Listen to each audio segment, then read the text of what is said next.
সারা জীবন নামাজ পড়েও লাভ হবে না যদি নামাজে আন্তরিকতা, একাগ্রতা, আল্লাহর প্রতি মনোযোগ না থাকে।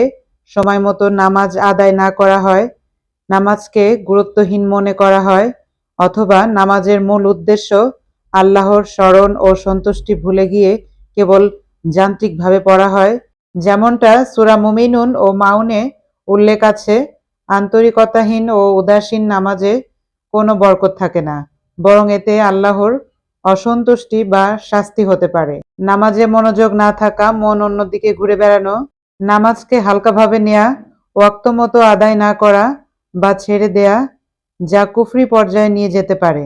আল্লাহর ভয় ও শ্রদ্ধার সাথে নামাজ পড়া, নির্ধারিত সময়ে নামাজ আদায় করা, নামাজের প্রতিটি অংশ, রুকু, সিজদা আল্লাহর দিকে মনোযোগ দিয়ে করা এবং আল্লাহর স্মরণ ও কৃতজ্ঞতা প্রকাশ করা।